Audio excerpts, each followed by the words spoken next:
Balaji education કેમ્પસમાં operation સિંદૂર theme પર શ્રીજીનું અદ્ભુત ડેકોરેશન. ગોવિંદ ગુરુ યુનિવર્સિટીના કુલપતિ પ્રો હરિભાઈ કટારિયાની વિશેષ ઉપસ્થિતિ.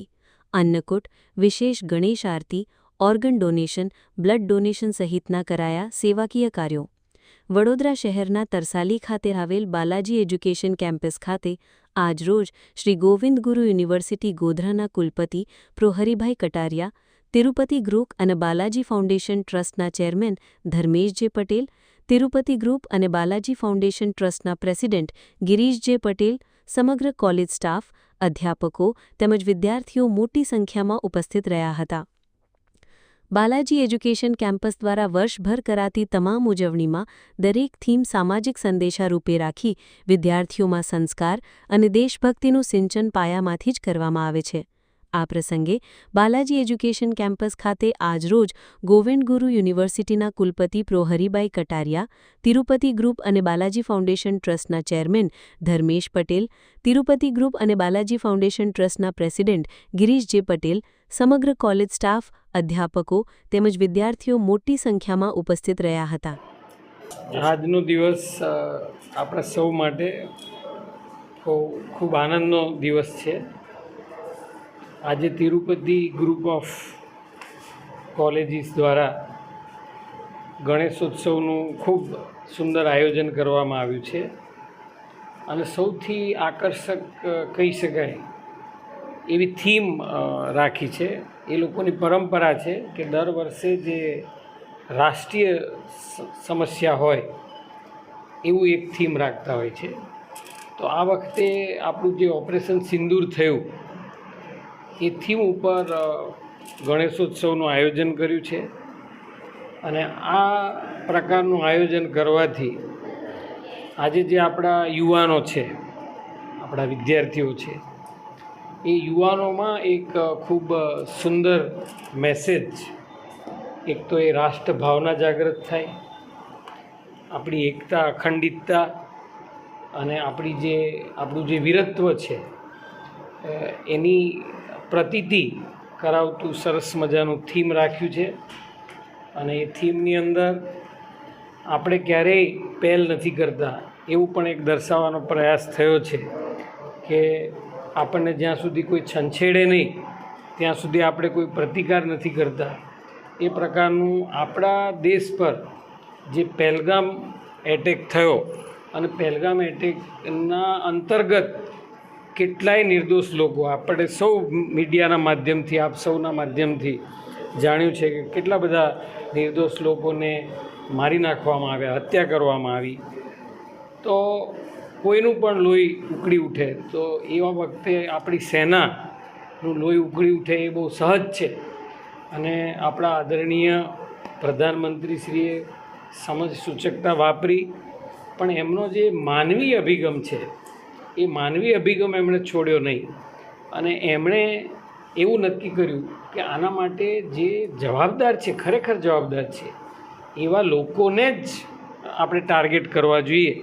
અને એ રીતે થોડો અભ્યાસ કરીને જે આપણા આતંકવાદી અડ્ડાઓ હતા પાકિસ્તાનની સરહદની અંદર આવેલા, તો એ એકદમ ટેકનોલોજીનો યુઝ કરીને એકદમ સુસજ્જ આપણી આર્મીએ જે કૌતક બતાવ્યું છે એ દુનિયાને અમે સિદ્ધ કરી બતાવ્યું કે ભાઈ અમે કોઈથી કમ નથી, અમારે કોઈની જરૂર નથી.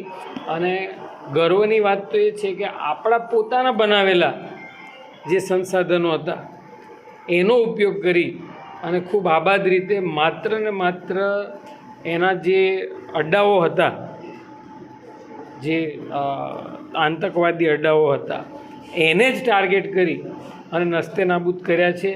અને ખાલી ભારત માટે નહીં પણ વિશ્વ માટે એક શાંતિ થાય, આવા લોકો અવારનવાર લોકોને કનડગત ના કરે, નિર્દોષ લોકોની હત્યા ના થાય, એ એન્શ્યોર કરવામાં ખરેખર ભારતને ખૂબ મોટી સફળતા મળી છે.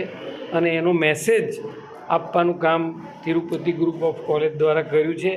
એટલે આ થીમ માટે એમને હું ખૂબ ખૂબ અભિનંદન આપું છું. આ ઉપરાંત એ અહીંયા જે અલગ અલગ કોર્સિસ ચાલે છે એ બહુ ખૂબ સુચારુ રીતે ચાલે છે. પછી જે વિદ્યાર્થીનો ઓવરઓલ ગ્રોથ કરવો જોઈએ તો એના માટે બધી એક્ટિવિટીઝ, પછી કલ્ચરલ એક્ટિવિટીઝ હોય, સ્પોર્ટ્સ એક્ટિવિટીઝ હોય તો એ પણ સમયાંતરે કરવામાં આવે છે. અધ્યાપકો સજ્જ થાય એટલા માટે ફેકલ્ટી ડેવલપમેન્ટ પ્રોગ્રામ પણ યોજવામાં આવે છે સમયાંતરે. આવું સુચારું સંચાલન કરી રહ્યા છે એટલે એમને પણ ખૂબ ખૂબ અભિનંદન આપું છું. સ્કૂલ અને કોલેજોમાં જે હુમલાઓ વધી રહ્યા છે, જે બનાવો ગત રોજમાં સામે આવે છે, તો એની સુરક્ષાના લીધે આપણા કોલેજ તરફથી શું ધ્યાન રાખવામાં આવે? વાલીઓમાં ક્યાંક ને ક્યાંક એને લઈને ચિંતા હોય છે. હા, એટલે હું હંમેશા કહેતો હોઉં છું કે બે સુરક્ષાઓ બહુ મહત્ત્વની છે. એકની તો આપણે વાત કરી બાહ્ય સુરક્ષા અને બીજી આંતરિક સુરક્ષા. તો આંતરિક સુરક્ષા માટે ના કોઈ સૈનિકો હોય તો હું એને અધ્યાપકો અને શિક્ષકો અને સૈનિકો ગણું છું. એટલે હમણાં હું અધ્યાપક જોડે વાત કરતો ત્યારે પણ મેં કીધું કે આપણે બધાએ એવું રોલ મોડેલ બનવું જોઈએ કે વિદ્યાર્થીઓ છે આપણે બોલીએ એવી રીતે નહીં શીખે, તમે શું કરો છો, તમારી શું એક્શન છે એના ઉપરથી વિદ્યાર્થીઓ શીખશે. એટલે જેટલા અધ્યાપકોની એક્શનમાં આવશે, એમના વર્તનમાં જેટલું સારું આવશે, વિદ્યાર્થીઓ એનામાંથી શીખશે. એટલે મારી એ માટે અધ્યાપકોને પણ સજ્જ થવાની સલાહ છે કે આપણે એટલું સજ્જ થવું પડશે કે વિદ્યાર્થીને આપણા પાસે શીખવાની પ્રેરણા થાય. એ એક વસ્તુ થાય. અને બીજું અમુક પ્રકારના અવેરનેસ પ્રોગ્રામ. વિદ્યાર્થીઓ ઘણીવાર બહુ નાદાન હોય છે, એમને ઘણી વસ્તુની ખબર નથી હોતી. આજકાલ આપણને ખબર છે કે ડ્રગ્સના શિકાર બની જતા હોય છે વિદ્યાર્થીઓ. તો આવો થોડા અવેરનેસ કાર્યક્રમો કરીને NSSના માધ્યમથી પણ વિદ્યાર્થીઓને આ બાબતે એને અવેર કરી શકાય. અને કાઉન્સેલિંગ પણ વિદ્યાર્થીઓનું કરી શકાય. એટલે યુનિવર્સિટીમાં એક કાઉન્સેલિંગ પણ અમે ખોલવાના છીએ.